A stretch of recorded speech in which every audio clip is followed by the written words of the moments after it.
Africa has the fastest growing population in the world. Right now, we have 1.2 billion people. In less than 30 years, this will more than double.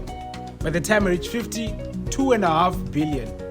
Urbanization is growing faster than at any other point in human history. People move to the city with a dream, only to enter the slums. We have the fastest growing and youngest population ever. The average age, just 18. The world looks on and sees poverty, a continent without hope. We look on and accept poverty because that's how it is. I'm told there is no future, no alternative. But like Jesus' parable, Africa is not the one talent guy. We're the 5 talent guys. God wants us, expects us to maximize what we have. And that's true for me and at least 1.2 billion others. We need to reform, rethink, and reject what doesn't line up with what God says. Think differently, see differently, believe differently.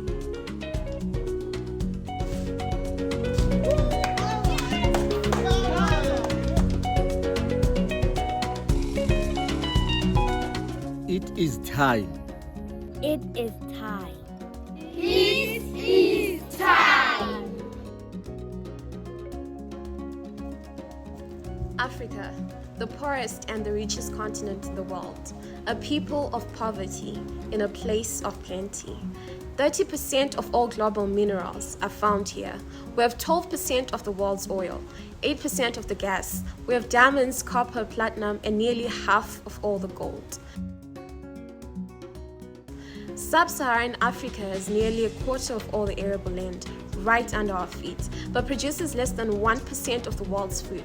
If we were to cultivate all the land available, we could feed ourselves and 60% of the world. Wouldn't that be amazing? But with global demand on the rise, for food, for fuel, for technology, for virtually everything, many eyes are on us. They see our untapped resources and see their problems solved. But we need to unlock our talents, unlock all our possibilities, and be the guardian of our backyard. Because this is where God has placed us for this time. Much has been given, that's our opportunity, and much is expected, that's our responsibility. It's time. It's time for reformation.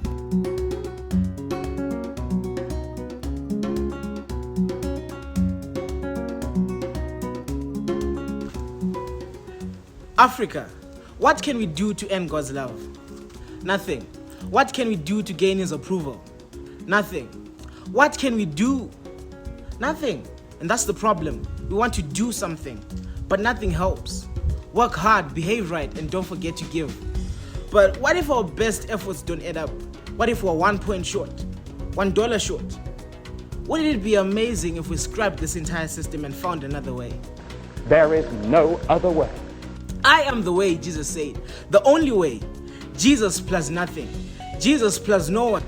Man cannot be saved by earning his way, by working his way. No work ethic, no moral code, no prophets, no men of God, nothing. Only what He brought to the table, what He brought to the cross. There is no other way except by the way of that cross. And when we stop and think and accept and surrender, that's the moment grace unlocks our lives. His kindness, His unfair and unreasonable love. Grace, how sweet the sound. The old me, gone. And now I'm alive. I live, and only for Him. And that's spiritual reformation.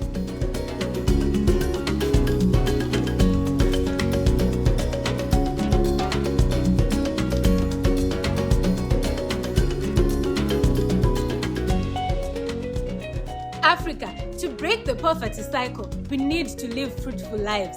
How do we do that? By making the impossible possible. How likely? We need a plan.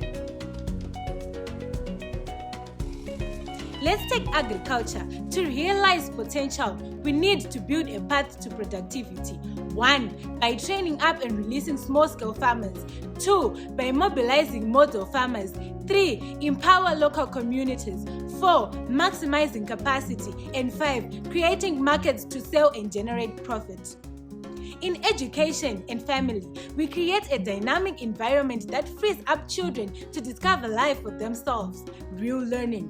Supporting families, resourcing schools, building vocational colleges, embracing technology. Creating a roadmap that makes education accessible and affordable to every child in Africa. In discipleship, design a toolbox that helps the whole person grow, and churches to mature, and reformational movements to start with speed and strength.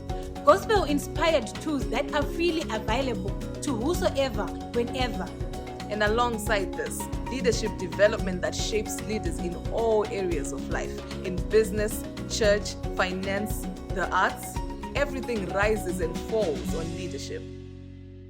So, agriculture, family, education, discipleship, church, leadership, making the impossible possible, and poverty a thing of the past.